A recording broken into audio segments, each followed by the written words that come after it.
करती है। हम आपके इन सपनों से प्रेरणाएं लेते हैं। आप बड़े सपने देखें। रूमा जी ने हमें बताया कि किस प्रकार से हम छोटे घरों से निकल करके बड़े सपने कैसे देख सकते हैं।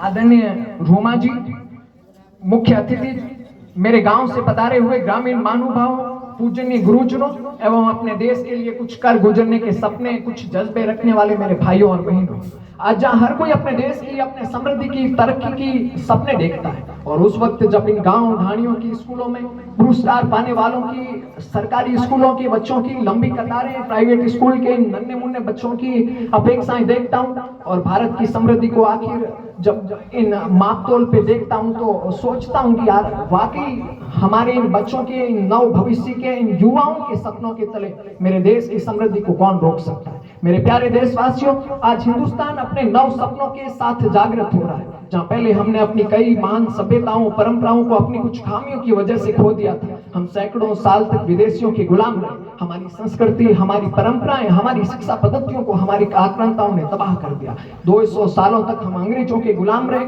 और हम उस वक्त अपने देश के 24% विश्व व्यापार वाले देश को 3% आज जो कितने मतलब सालों के बावजूद हम उस वक्त, रूमा जी, हम ऐसे सोचते हैं कि यार हम तो 70-78 साल हो गए और देश को आजाद होते हुए, और इसी वक्त भी हम दुनिया में कहीं चौथे पांचवें पायदान पर हैं। हमारे गांव में इतनी समृद्धि नहीं है, हमारी सड़कें टूटी है, हमारा देश क्या पहले वाकई समृद्ध होता होगा। पर जब इतिहास के आंकड़े पढ़ते हैं तो एक वक्त था जब हम, रूमा जी, 24% विश्व व्यापार में योगदान रखते थे, और आज हम देश की 78 सालों बाद हम 3% व्यापार पे आ चुके हैं। तब हमें सोचना चाहिए कि क्या कारण थे, किस वजह से हमारी सभ्यताओं को किस प्रकार से बर्बाद कर दिया गया, हमारे व्यापार को किस प्रकार से आर्थिक पंगु बना दिया गया। इन सैकड़ों सालों की गुलामियों ने हमसे हमारी समृद्धि, हमसे हमारा स्वाभिमान छीन लिया। पर आज इन सब गांवों में जब पुरस्कारों की कतारें देखता हूं, इन गांवों की आवाज जब अमेरिका में गूंजती है, तब दुनिया जानती है कि भारत एक दिन वापस आएगा, वो खिलेगा, वो वापस वाई समृद्ध होगा।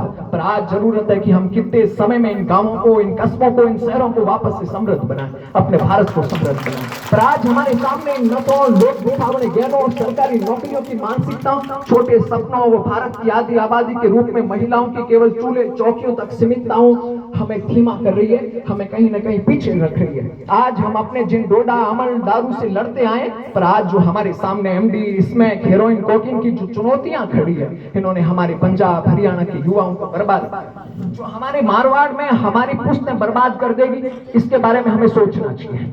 हम आखिर समझें कि कैसे कुछ चंद लालच में अपनों के द्वारा अपने देश को बर्बाद किया जा रहा है। जहां आज के कुछ साल पहले पाकिस्तान के बॉर्डर एमडी, स्मैक की सप्लाई होती थी, धीरे धीरे पंजाब के युवा इसकी गिरफ्त में आ गए, फिर हरियाणा इसकी भेंट में चढ़ा। आज उनके हालात देखिए, कैसे 18-20 साल के युवा हमारे पंजाब की गलियों, पटरियों, स्मैक के चून इंजेक्शनों के लिए दर दर की ठोकरें खाते हैं, तस्करों से भीख मांगते। मैं पिछले दिनों हरियाणा के एक व्यक्ति की, आप नीति सुन रहा था, आपने सोशल मीडिया पे एक पोस्ट पड़ी होगी, जिसमें एक हरियाणा का युवक बता रहा था कि हम मजदूरी करते थे और शुरुआत में 6-7 बंदे थे, और उनमें से कोई एक चिट्ठा, एक एमडी स्मैक की तरह कोई नशा होता है, वो लेके आ गया। शुरुआत में शौक में ले लिया, और फिर क्या है कि धीरे धीरे उसकी गिरफ्त में आ गए। शुरुआत में नशे लेते हैं तो उससे काम में थोड़ी स्फूर्ति होती है, काम थोड़ा जल्दी होता है, और काम के घंटे थोड़े बढ़ जाते हैं, तो उस लालच में मजदूर हमारे भाई उस नशे को करने लग जाते हैं। पर उसकी वजह से वो नशे की गिरफ्त में आ गए। 2-3 सालों में वो नशे का इतना चक्र उसके हो गया कि शरीर में उनको नशे के बिना वो काम नहीं कर पाए,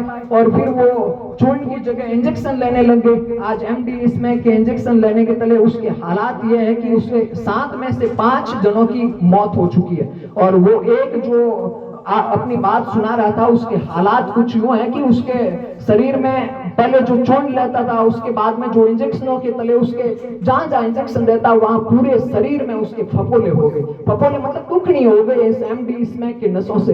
तो हम आज जो डोडो, इन अमल को रोकने की बातें कर रहे थे, हमारे मारवाड़ में भी आज एमडी स्मैक की गिरफ्त में हम आ रहे हैं। हमें उनके प्रति जागृत होना जरूरी है। जब हम भारत की प्रगति की बात करते हैं, तब भी सोचें कि जो चीजें हमें पीछे रखने की कोशिशें करें, हम उनको कैसे हटाएं, हम उनसे बचे कैसे, हमारे समाज को कैसे उनसे बचाएं। ये हालात इन एमडी इसमें हीरोइन बुकिंग के हैं और हम चंद पैसे कमाने के लिए जिन भाइयों के कंधों पर जो हमारे तस्कर हाथ रख के फोटोएं खिंचाते हैं ना, अपने समाज की बातें करते हैं, हम उन्हें अपने लोगों को जीते जी तड़पा तड़पा कर मार रहे हैं। हम तस्करी के कुछ पैसों के लालच में अपने लोगों को हत्यारे बन रहे हैं। मुझे लगता है कि मेरे तस्करी के जो सपने देखने वाले भाई अपने लोगों को मारे नहीं। जैसे आज क्या है कि हम रीला वगैरह देखते हैं, बाबू तस्कर की कॉमेडियां सुनते हैं ना, उसके बाद हमें लगता है कि भाई वो स्कॉर्पियो घुमाए, काली फॉर्च्यूनर लगे, तब मजा आता है देखने में। तब हम भी सोचते हैं यार हम भी तस्कर बने, ऐसे छोटे सपने होते होंगे।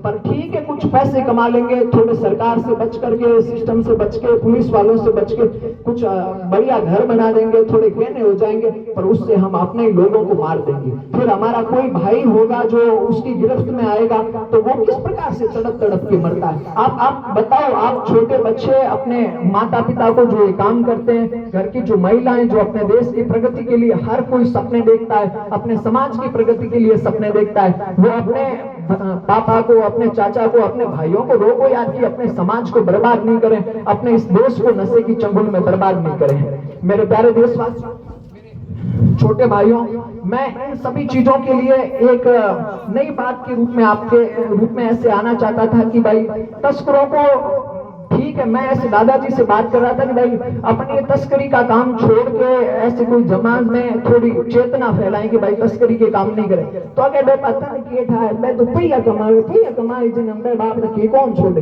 तो देखो पैया कमाना आज कई जरिया है। आप तो सोचोगे रोमा जी एक छोटे से गाँव में इतना बढ़िया भैया अपनो संगठन बना सके और विदेशों में जाबरान बोल सके, तो आप भी गाँव में मैन्युफैक्चरिंग इकाइयों लगाओ, अपना उद्योग लगाओ, अपना बिजनेस करो। और एक वक्त पर ऐड आवे कि एक दिन इन चवा अखंड या इस लाउसर की धरती से कोई गाए, कोई लिखे, कोई बोले, कोई कुछ बनाए, तो उसे दुनिया सुने, समझे, हमारे उत्पादों को खरीदने दुनिया लाइनों में लगे।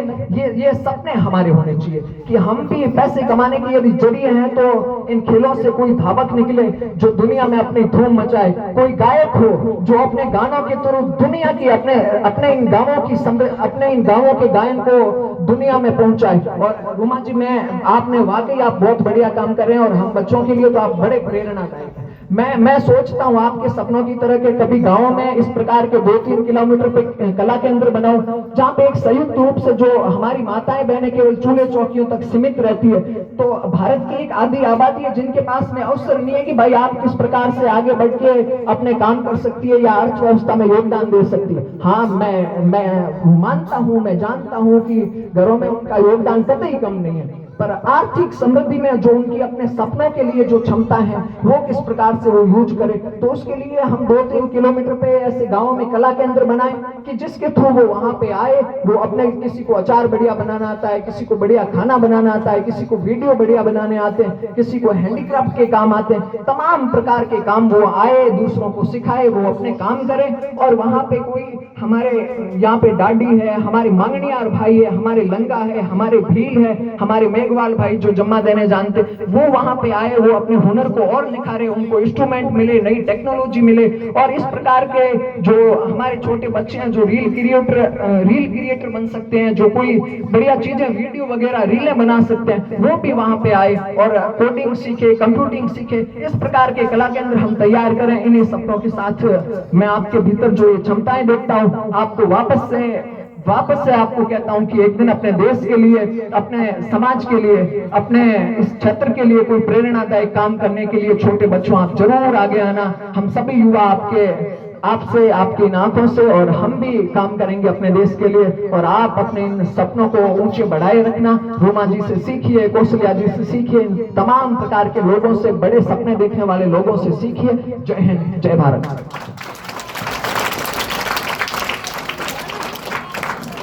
बहुत ही शानदार बातें बताई गई भारती चौधरी के द्वारा। और आगे की कड़ी में मैं मंच पर आमंत्रित करता हूं, समय को ध्यान में रखते हुए कुछ समक्ष ही सही, लेकिन आपको कुछ मार्गदर्शन जरूर देंगे।